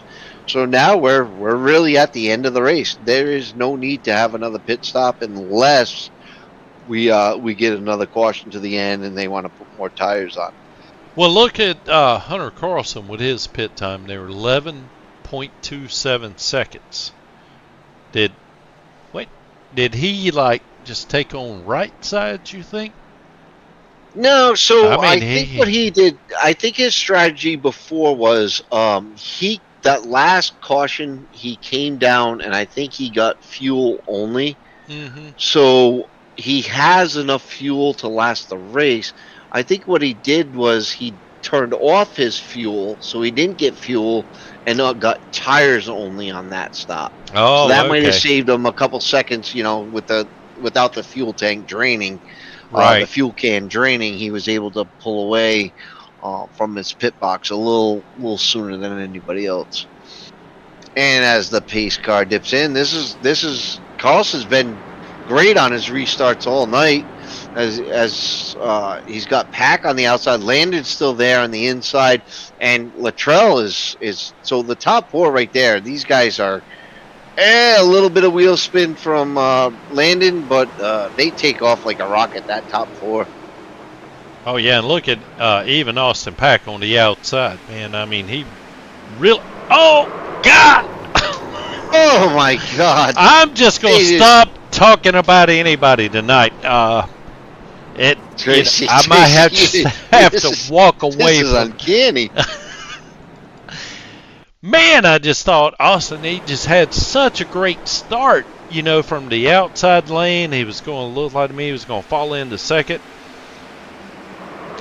And I don't know, it almost looked like some wheels got together there and they hopped up, and there's Hunter Carlson involved. Oh my gosh. So anyway. It looked like Austin Pack just couldn't mow it up enough, and I'm sure that the 32 of who's the 32 there? Hunter Carlson. Carlson. Yeah, he was trying to back up the corner again. You got guys that are backing up the corner, and you got guys that are trying to dive it into the corner. Right. At the same time, and this track is famous for that. You're gonna have that here. This short track racing, a half mile with this much horsepower. Unfortunately, different guys are hitting their corners a lot differently. Well, I think that was what you were talking about. After lap. Yeah, I think that's what you were talking about earlier. I mean, you drive it in hard, not necessarily trying to make great lap times, but just keep the pack from running you over. Not Austin Pack, the pack of cars behind you from running you over. Yeah, no, you're exactly. trying to outrun the crash. You don't want to back up the corner too much because you feel the cars coming behind you. I mean, we all got rear view mirrors in this car, and when you see a guy coming at you when you're trying to slow down, you pucker up a little bit. And you hope it doesn't happen, but unfortunately, it really does. And that shook up the leading. The leaders quite a bit. I mean, Landon Brown came on top of that, And Narni's back up front. Tebow's back to third. Daniel Jones Again. very quietly has made it up to 11 spots all night. He's just been, I don't want to talk about him too much. I do. I'm right there with else. you. I wasn't going to say any names anymore, man. I'm just spectating from this point on. Maybe car numbers, maybe. I'm not going to talk about anybody doing good. And Landon gets a great jump. I don't know what happened to Tebow. I mean, I think he's got quite a bit of damage, and he's just trying to hold on to that car, but he didn't get going as much as Landon did. Yeah, he sure didn't. Yes, we see 2 by 2 behind him there. We got the Tebow running in second, Zach Nerney into 13, and look at there. No, I'm not going to say it, but the Cowboy Quarter is currently running in third position. That's what I'm showing now. So I think I got the remedy, and I don't think the fans are going to like it too much, but I got to say, the one guy is passing the other guy, and it looks great. I think that's the only way to save these guys from getting wrecked out. Tonight it's just been uncanny. It's just been unbelievable. The one guy, he's spinning back there. Yeah. The 32 car. I'm not going to mention any names. As the 81 is trying to close back in here. Oh, no! Oh, and we got another one loose. And the 11th caution of the night. And who were you talking about just before the green flag? I can't remember now. Daniel Jones. So, man, we're just going to have to... I mean, oh, my goodness. Boy, that car really came around hard. Yeah, I think he got sucked up into the wall right before the corner, and he tried to pull it off the corner. So that's one thing... you're racing around a track, and when a car gets sucked up into the wall, you got to give it all you can to come off the wall. But once it breaks that wall, you're the angle of that car is all messed up, and you're gonna make a beeline to the inside of the track. Yeah, that's completely understandable there. Or at least I know what you're saying. Having driven racing here, it's kind of like you got a magnet out there on that wall that once you get to it, it sucks you right to it, and then you have to work like crazy to get off of it. And then when you do, you got so much wheel in the car that it's all you can do to keep them spinning out. Yeah, once it lets you go, it spits you out back into the middle of the track. Exactly right. Yeah. Then you have no control. So you hate to see that happen. Well, I'd give props. Landon's, he's been out front. You got Tebow and Matthew Corridor. Where did he come from? Yeah, he's made a great recovery there. Narni with the Tony the Tiger just all beat up like a spilt bowl of cereal there. Yeah, Hunter look Carlson, at he's still cars. in it. Yeah, like I said, we're gonna end this race with a bunch of beat up cars. But Carlson, Luttrell, all these guys on the lead lap right here, 8 cars. Anybody can win this. It's anybody's race. We got 29 laps to go. I think 28 at the start. But this is one of the better races we've had here. So buckle up, guys. This is going to be a good one. Yeah, it's going to be difficult for me to call this race without mentioning anyone's name, but I'm going to try my best to do it. And the green flag is out, and once again, Brown's got a great start. Tebow's right behind him. The four dives in the inside of Tebow. We got a caution. Let's see. It looks like Daniel Jones. Let's whoa it up, guys. Let's see what happened here. Daniel Jones. He's on the outside row in the 17 car. Oh yeah, yeah. That's just cold tires, I think. Is that what that was? I mean, man, that was wicked the way that thing came around. Just trying to get a little too much out of the rears, I'm assuming, before they got some heat built up in them. Yeah. Or just too many restarts on, Oh yeah, slightly worn halfway. tires. Yeah, halfway worn tires, and you try to give them all they got, but you got to give them a lap. Yeah, and that's what I struggle with when I race, and I don't want to take off too hard. I always try to take off nice and steady because I know tire spin and tire wear's huge thing, but then you get run over, right? So Right. Guys that are a little bit better at managing tires or whatever kind of run you over. I lose a lot of spots on restart. So definitely a skill you really got to learn and really be comfortable with is restarts. Well, just keep in mind here, Charles, at the end of the race, we're going to be selecting the Nesquik, I think it is. Yes, Nesquik move of the race. So Yeah, so I've kept that in the back of my mind all race. And really, I don't know. I really don't know. There's been a lot of moves. There's been a lot of great saves this race. So that's going to be a hard one to go through. I don't know if you had one in your, at the top of your head, but yeah, well, I'm struggling. Yeah, the only thing that pops in my mind is the broadcast booth. Appears to be wheeling some jinxing everybody, some voodoo all around here. As soon as we go to talking about them, I mean. Yeah, we got to get these voodoo dolls out of the broadcast booth because we keep poking them, and these poor guys keep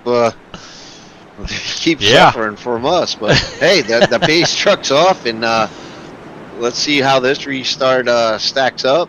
Landon's back up front, and Tebow's right there with him. Quarter's on his outside, second row. Latrell's back there too. Great jump by Brown. What a jump! Oh, man. Oh no! And that would be the number 4 of Cowboy Quarter. Quarter, man, had a great race. Hey, wait, we didn't mention his name. No, we did were not. Talking about him before, but we didn't talk about him there. Exactly. So, sorry about that. Oh, man, oops. I was going to queue up the replay. Here we go. So we see him going down into turn 1, and look who is right behind Quarter. Oh, Narni got into him, but it looked like the 4 kind of spun his tires a little bit. It didn't look like he got a really strong start. It wasn't like he didn't get a good start, but it wasn't a strong start. So unfortunately, Narni just kind of got into the back of him. Yeah, it didn't really seem to be that big a hit that he took as well. Obviously it was enough to spin him around, but I didn't this know. is a short enough track. We don't really need aero. We watched Cansdale drive around half the race without a front end, so you don't really need too much aero here, but it does help a little bit. Yeah. Any little bit helps when everybody's equal. And again, we want to wish, Austin Cansdale a quick recovery there. He had to drop out and go to the infield care center. We were hoping to be able to have him up here in the broadcast booth with us, but apparently there were some complications there. So, hey, hopefully he's got all, they're going to take care of all the cobwebs up there in between the ears, and next week he'll be back behind the wheel and ready to join us again. Live. Oh yeah, Austin's definitely going to be back. A big part of this league, and kind of helps a lot of these guys out, and and shares a lot with us in the broadcast booth as a in-car driver. It's great to have him, and yeah, he's definitely going to be back, and can't wait to see him back. Oh, as the 17 has to check up. Yeah, maybe he burnt the rear tires a little bit just to heat them up before the start. Yeah, this is going to be interesting because restart after restart, starting on cold tires again and again, it's even worse than running the track. So now your tires are more apt to spin restart after restart. You're taking a lot of rubber off those tires if you keep having to restart. But Landon did an amazing job there, and Luttrell and now he just got around Tebow. But Luttrell and Tebow were kind of neck and neck there. I thought Landon might have pulled away, but this is going to be an interesting 17 laps here. Well, you know how it goes. Stephen Luttrell, he always seems to be there at the end, one way or another, no matter what he gets caught up in. He seems to work his way back through the field and is there for the end anyway. Oh, absolutely. He went on 3 in a row. He hasn't been the last 2 weeks. He hasn't been in the winner's circle, so he's itching to get back there. I mean, he's leading the league, but he's only leading the league by 39 points. It's not like he has a huge lead on points. So any position right now, he'll take every position he can. Between first and second, that's a lot of point difference. Yeah, absolutely, man. I want to give them all kudos again once more. I hope I don't wreck the entire field here, but just want to let everybody know that was a great restart. It seems like they get... Obviously, the more laps you run, the more familiar you become with your car and the track and the temperature and the tires and everything. But, I mean, to me, it is starting to look like a professional race here. Everybody's able to fire off at the green. You're making great pace all the way, well, I'd say through the whole field, but I mean through the top 7 anyway. Oh, no, these guys are doing an excellent job, making as much as they can out of, a short track. We ran Talladega last week, and so these guys were on the gas the whole time, maybe lifting a little bit in the pack or whatever. But, this race, you go from that to this, it's night and day. And then they've done a really good job of adapting to, week to week, 2 mile track to a half-mile track. Yeah. It's pretty insane. Sure is, yeah. I noticed Landon kind of ran the second lane or got washed up through 3 and 4 that last lap. And you'll notice Stephen Luttrell is kind of entering in a little bit higher. That's going to help with his turn off a little bit. But Landon's still holding on there with 9 laps to go. Yeah, this is going to get interesting. Well, Landon's got a mirror. He's not driving what's not in out front the of him. He's windshield, driving right? he's driving by what's in back of him right now. And he's doing all he can with 8 laps to go to keep Luttrell right behind him, and Tebow and Pack, if they get a good run here with the last couple laps, if they're just kind of hanging back to set something up, it might be pretty good coming towards the checkered in the last 7 laps. Yeah, I think you're right. All the way back to Austin Pack running in 4th.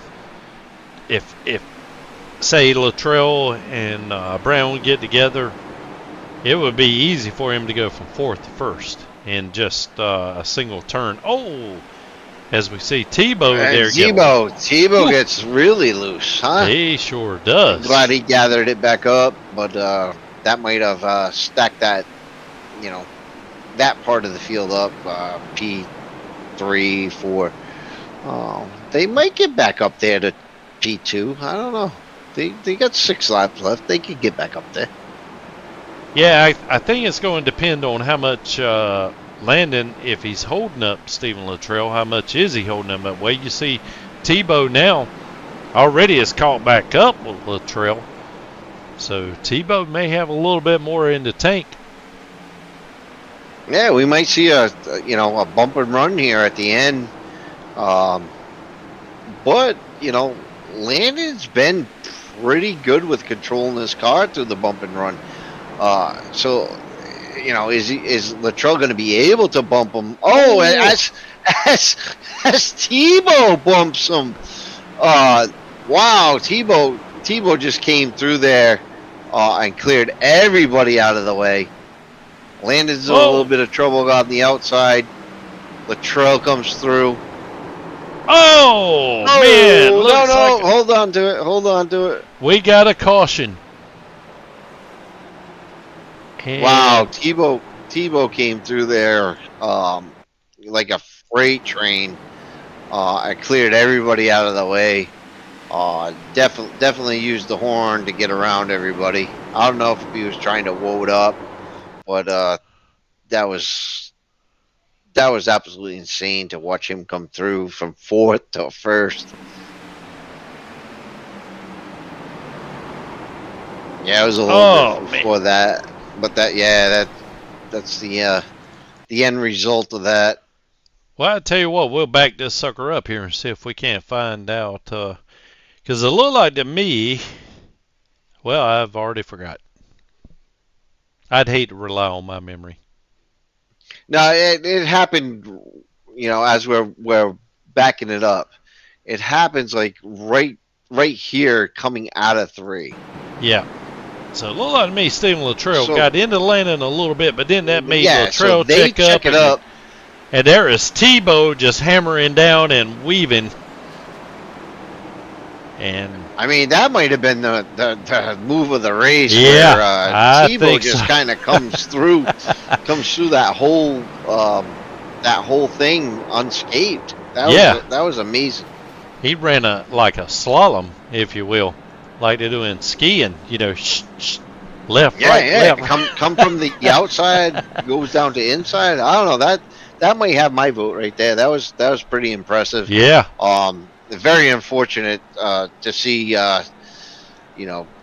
coming down to the last 3 laps. It kind of, guys are moving. They're trying to get every inch of the track they can to make their moves, but you knew it was going to boil over. Yeah. These guys were racing that close. They were, lap after lap, right against right on each other's bumper. You knew something was going to boil over there soon. And now I believe, and it might not even be over right now. No, we might get a green-white checkered if the pace car doesn't, the pace truck doesn't come off the track. We might go green-white checker here. I'm not sure.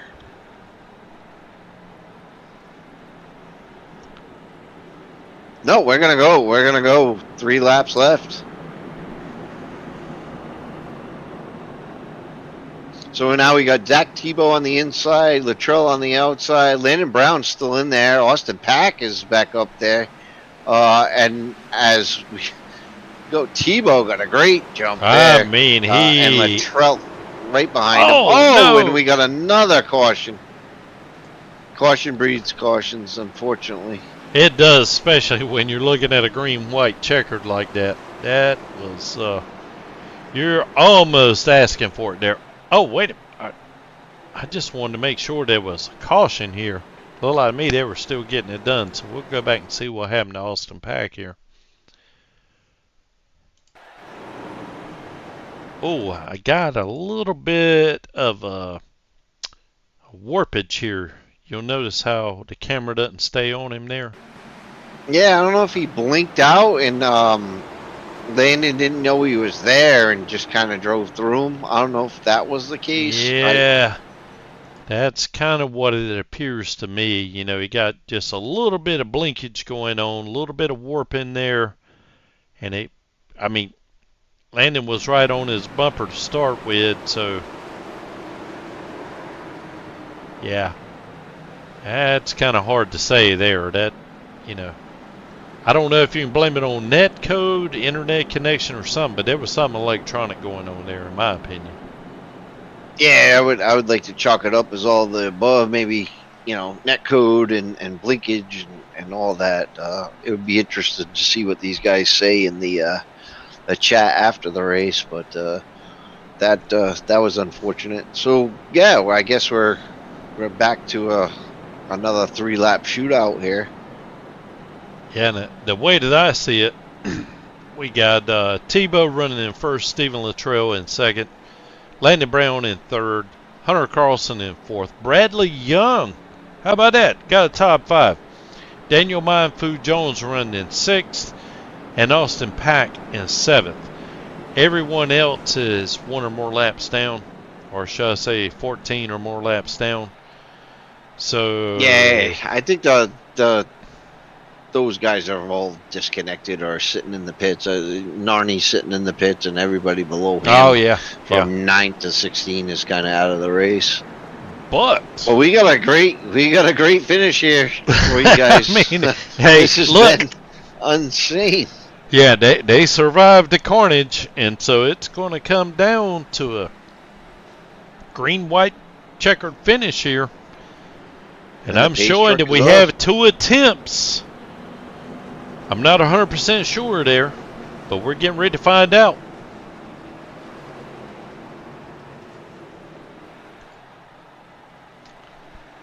We got Tebow. Oh, another great launch. We got gas. Yep.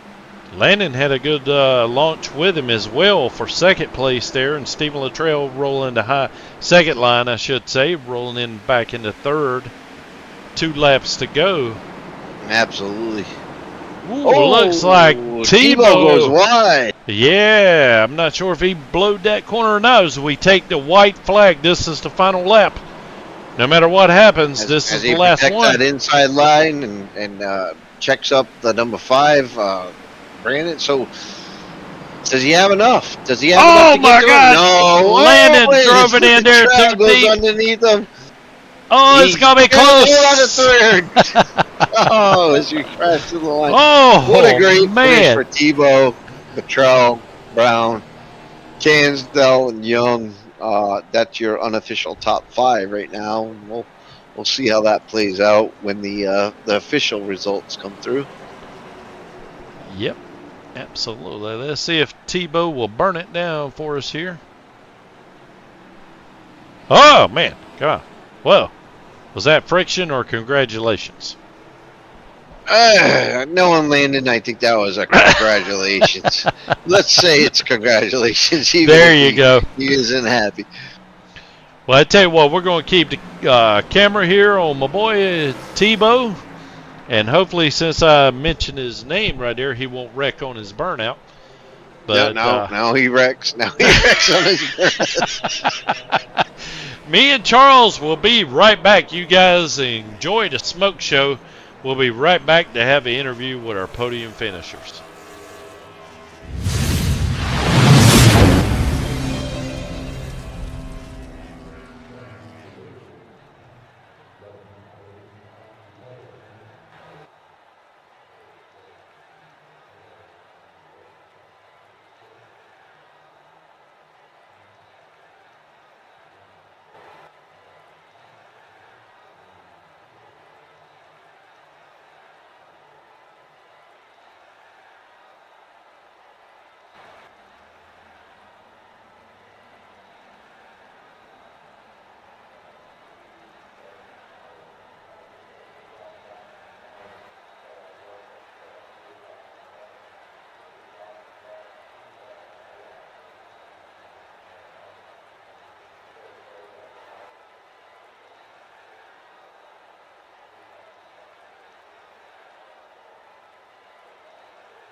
And welcome back, everyone. We're back now at Martinsville Speedway. I'm Tracy Brown with Charles Oberg.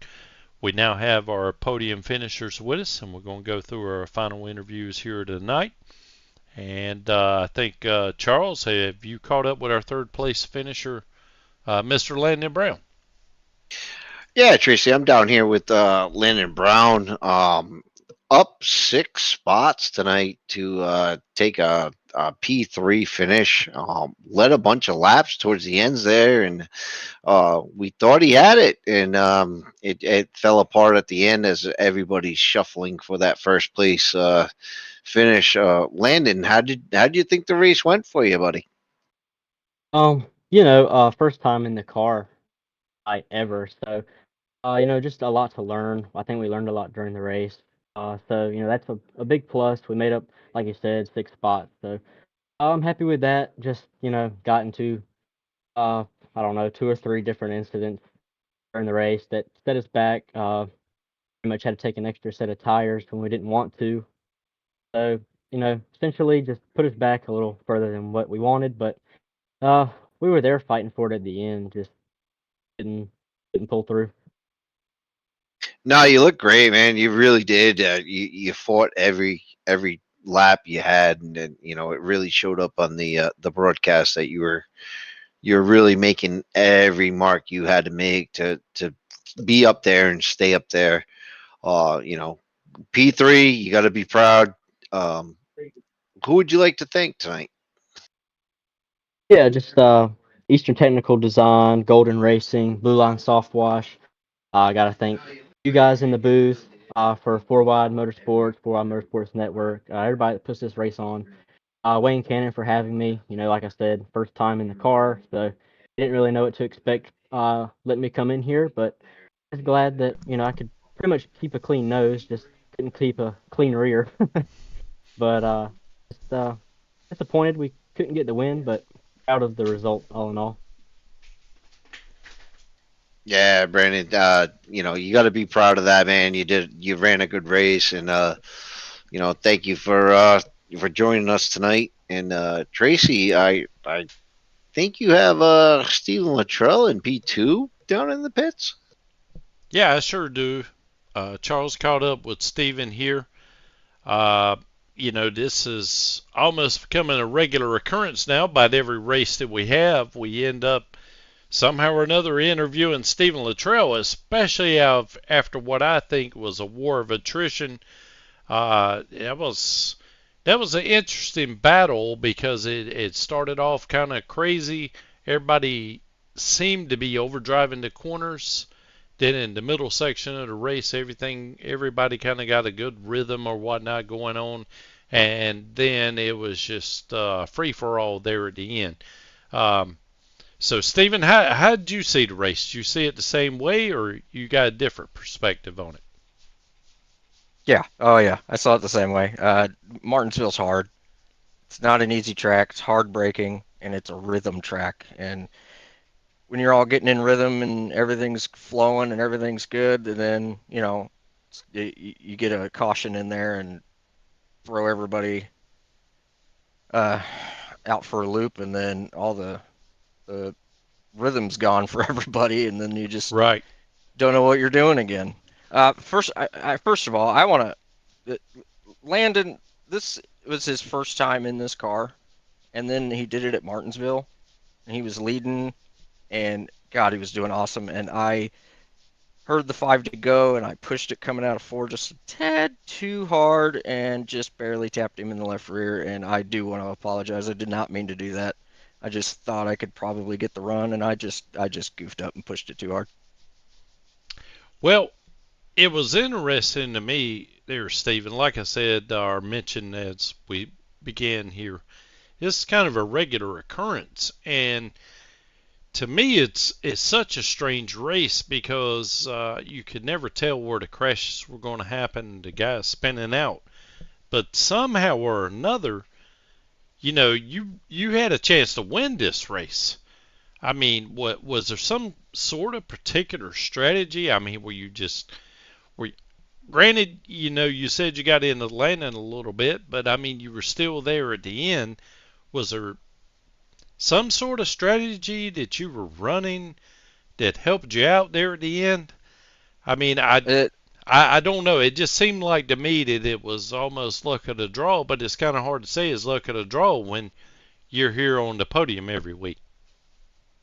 Yeah, well, I would say I was running easily within the top 7, top 8 guys, but it comes down to, like you said, it was attrition. I got lucky on a lot of the accidents were away from me, behind me, or I could easily get around them. I really wasn't involved in many of the accidents, so I mean that really helps. And uh, my strategy got thrown out the window when, I don't know, somewhere in the middle of the race, tires were getting eaten up, and I was trying to figure out how Hunter was going so fast, and trying to change my line and figure something out, and spun it and came in and didn't mean to get tires, got tires, so I was short on tires, and it was just, but yeah, like I said, I just lucked out. Yeah. Well, it really seemed like to me you had it seemed more organized than what you just described there. I mean, 'cause you put together a really good race. I did see where I think you came off turn 2, kind of spun it yourself, but after that, that was it. I mean, the rest of the time, you just seemed to be moving forward. So, anyway, just again, hey, it's good talking with you. I guess, well, I'm not going to say anything because I think I jinxed every single person that I talked about tonight about how good they were doing. So, anyway, I'll just leave it at that. I'm not going to talk about next week. But tonight, Stephen, congratulations on your second place finish. You definitely earned it, especially with all the calamity around you. Is there anybody you'd like to thank? Maybe mention the Cleveland Browns or anything? Oh Just wonder. boy. Oh boy. I'll mention I'll mention the Brown family. Oh, Who runs the okay. LFRL. But no, I gotta thank you guys at Four Wide Motorsports for letting me run with them guys, and you for putting on the broadcast. My mom, my dad, my wife, my 2 kids, and my grandson Mason. And I wish Hunter could be on the podium. He was out there with a 15-second lead, and all hell broke loose after that. But Yeah, yeah, I just wanted to point out Hunter deserves to be up here too. absolutely. Well, congratulations again, Stephen. Thank you very much, and we really enjoyed the race from up here in the broadcast booth. And look forward to seeing you next week, sir.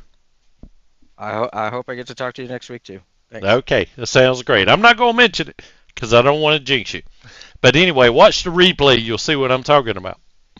All right, Stephen. Congratulations once more, sir. And I think Charles is hopefully caught up with our first place finisher, Mr. Zach Tebow. Are you there, Charles? Yeah, so I'm down here with Zach Tebow, and I love the paint scheme. You kept it pretty clean for the most part tonight. I know there was a little bit of difference in the line you were running. You were kind of running the low line coming out of corners, so it was a little bit more difficult for you to woe it up with guys that were a little bit slower while you were kind of getting into the corner. The was that affecting your line with guys kind of backing up the corner a little more than you were expecting? It seems like you were trying to get to the corner, drive it deep, and guys were just kind of checking up, backing up those corners. How'd that feel for you? Yeah, it was. Well, I wasn't making any friends out there. I'll tell you that much. We were having some problems on that because it's my first time here to Martinsville, so I'll be driving the car a little deep and hoping that we wouldn't burn off the right front. But in doing that, a lot of times I wasn't gauging correctly coming in, and like I said, we didn't make too many friends out there. It wasn't the prettiest win. I'll tell you that much. I wasn't proud of that one, but you got to do what you got to do. Sometimes it is racing, and shit happens, but we move forward.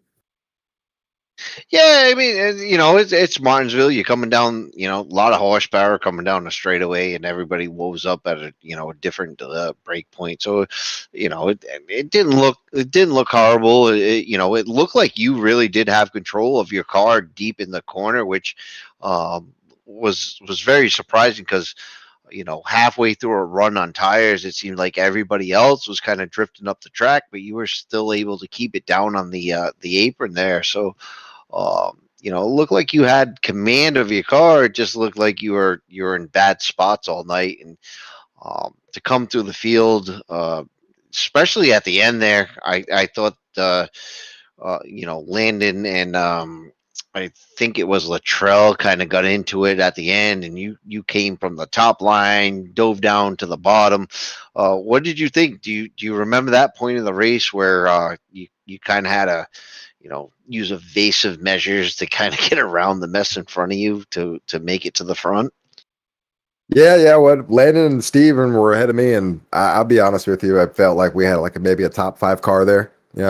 Underneath me, it didn't feel great. I kept burning the tires off. That was my fault. But they coming out of 3 into 4, they kind of got together just a little bit. And I saw someone get loose, and all of a sudden the seas parted, and there was my opening. I said, well, if I don't take it now, I don't think I'll ever get another one. So we shot for it. Luckily, I got door to door with Landon going into 1 and got back in the first place. And I saw the yellow come out, and I was like, well, I didn't want to see that right now, but we took it. Yeah, amazing race, and Martinsville's a hard track. Like you said, you probably made enemies, but all in all, I think everybody kind of expects Martinsville to, short track, half mile, such a long straightaway. Most of the miles are straightaway. Most of the half miles are straightaway. So we kind of expected it, and I know me and Tracy, anytime we mentioned somebody, it was they were getting spun or they were spinning out. So I think you did a great job, and a win is a win, and I would be proud of any win because they don't come regularly. So yeah, who would you like to thank for that win? You got any sponsors or anybody you'd like to give a shout out to? It's your time, man. P1, congratulations. Well, I got to say thanks to Tide, of course, for, sponsoring us and keeping the car on the track. Got to thank the wife for letting me come out here and do this racing. Got to thank the good Lord for keeping us safe during the race here.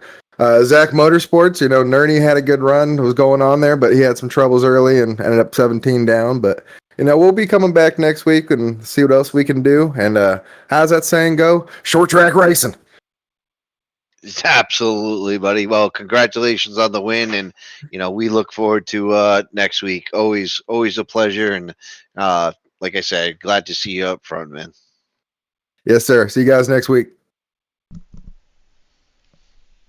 All right. Well, appreciate the interview there, Charles. I think what we'll do now is kind of take a look at our final results to finish in order.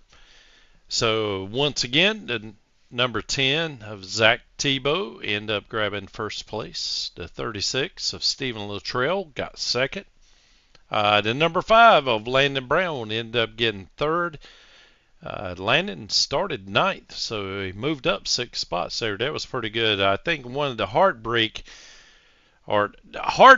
for me anyway, because it just seemed like he had such a good night.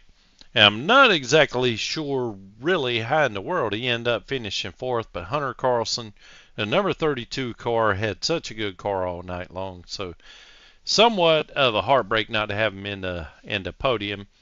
And how about Bradley Young? Oh my goodness, man. We really didn't talk about him a whole lot, and he come back with a top 5. Congratulations to Bradley on that. Austin Pack, who was up front all night long, really thought he had a chance, or I thought he had a chance for the end. I probably mentioned his name and jinxed him and crashed him. Finished 6th. Daniel Jones, who started off in the rear of the pack in 16th and kind of gently moved his way up to the front. I think he might have finished, I don't know, maybe a few laps down or something like that. But anyway, he ends up finishing 7th. Zach Nerney finishes 8th. Matthew Corder, another new driver for us tonight, finishes in 9th. Wayne Cannon, Uncle Cannon, he gets a top 10 out of this, and that was pretty good because he ended up having to start late because of an internet outage, finishes 59 laps down. And 11. Yeah, Oh, go ahead, Charles.